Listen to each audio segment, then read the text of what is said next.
Saudara, hari ini Sabtu 27 Mei 2023, hari ke-9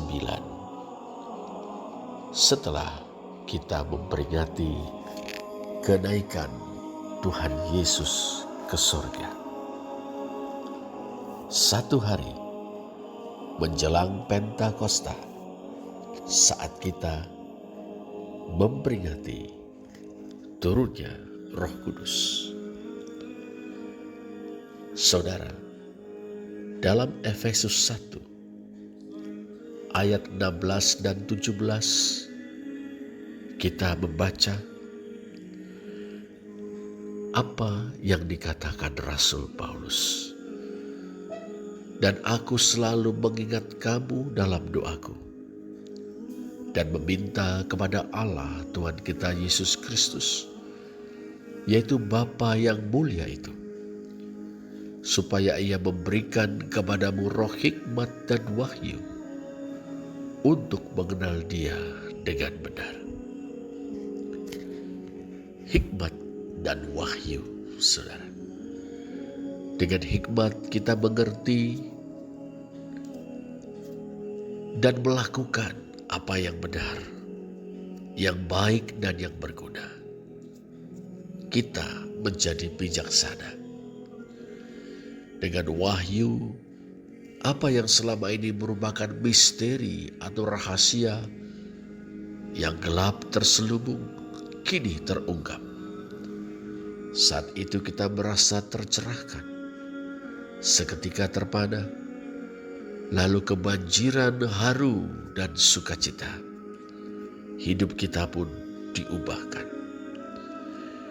Dalam doanya bagi orang-orang yang hidup dalam kasih dan iman di Efesus, Rasul Paulus berkata-kata tentang roh hikmat dan wahyu.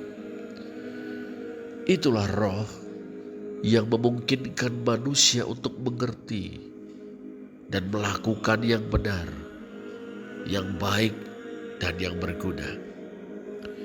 Itulah juga roh yang sanggup menyingkapkan misteri atau rahasia Allah, yakni rencana Allah dalam Kristus bagi umat manusia dan seantero semesta.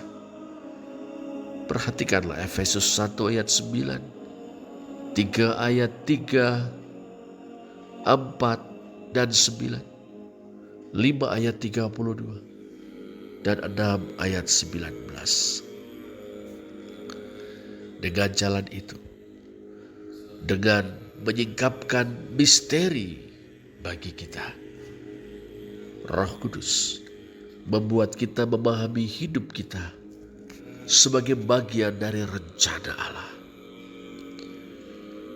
Roh hikmat dan wahyu, saudara, menurut Rasul Paulus, terkait erat dengan Kristus yang bangkit dan bertahta. Kristus adalah kuasa Allah.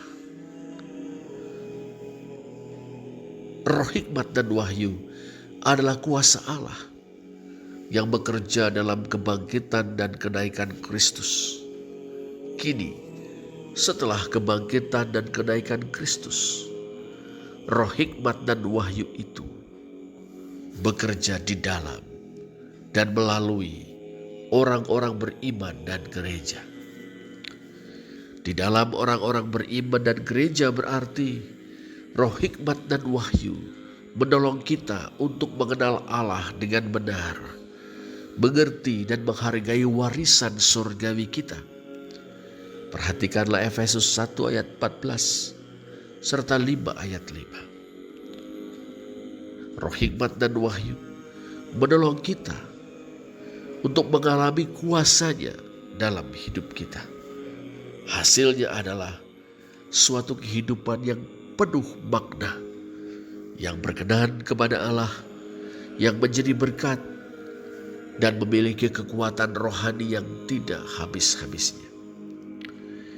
Melalui orang-orang beriman dan gereja, roh hikmat dan wahyu, saudara, memampukan kita untuk hidup sebagai tubuh Kristus kita menjadi kesaksian tentang Kristus yang bangkit dan bertahta.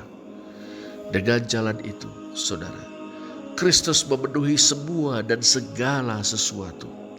Efesus 1 ayat 23. Yakni menyatakan ketuhanannya yang memerintah dan memberkati seantero semesta. Betapa dahsyatnya, saudara. Menjelang atau saat kita akan memperingati Pentakosta, kita diingatkan, saudara, tentang besarnya peran Roh Kudus bagi kita, baik selaku pribadi-pribadi orang beriman maupun sebagai gereja atau persekutuan orang percaya. Sesungguhnya, saudara, kita sangat membutuhkan roh hikmat dan wahyu itu. Kita sangat membutuhkan Roh Kudus. Di dalam Kristus, saudara, kita telah menerima Dia. Maka marilah kita mempersilahkan Roh Kudus bekerja di dalam dan melalui kita demi kemuliaan Tuhan Yesus Kristus. Terpujilah Allah. Amin.